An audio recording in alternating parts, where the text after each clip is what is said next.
नोएडा और भोपाल, दो शहर दो बेटियों की मौत। नोएडा में दहेज के लिए बेटी को मार डाला तो दूसरी तरफ भोपाल में एक मॉडल को उसके पति ने ही मार डाला। दोनों खबरों की हम चर्चा करेंगे।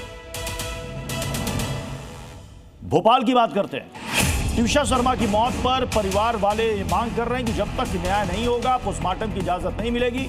मौत के 7 दिन बाद भी परिवार ने शव नहीं लिया है।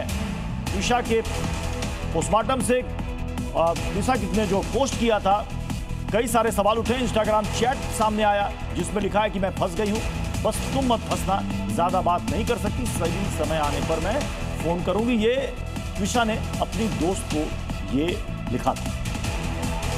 अब दोस्त ने इसका रिप्लाई किया था कि मैं चिंतित हूं, मैं घबराई हुई हूं तुम्हारे लिए। तो सोशल मीडिया पर ट्विशा का ये पोस्ट और अपने मां बाप को उसने जो मैसेज किया था उसने कई सारे सवाल खड़े किए हैं।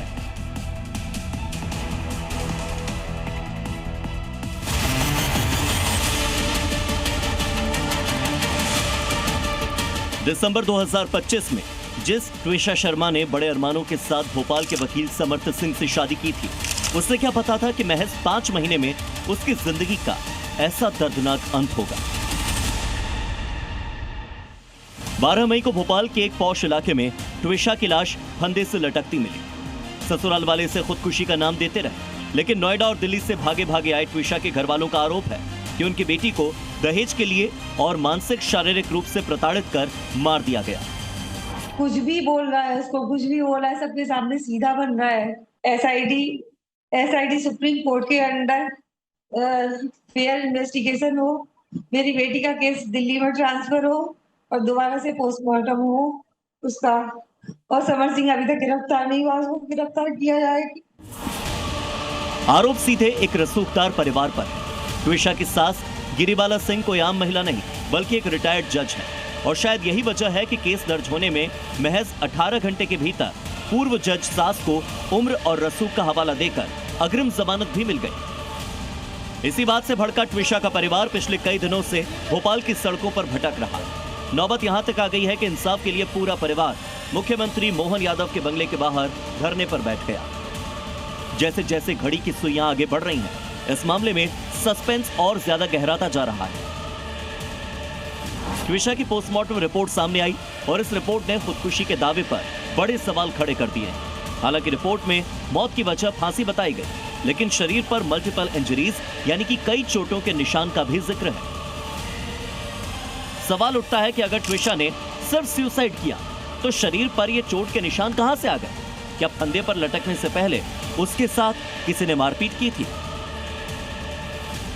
यही नहीं, मौत के ठीक पहले का एक व्हाट्सएप चैट भी सामने आया। ट्विशा ने अपनी सहेली को उस मैसेज में बताया था कि मैं बुरी तरह से फंस चुकी हूं, तुम मत फंसना, ज्यादा बात नहीं कर सकती हूं, सही समय आने पर बात करूंगी। ये चैट गवाही दे रही है कि जज के घर के भीतर ट्विशा किस कदर खौफ और प्रताड़ना के साए में जी रही थी।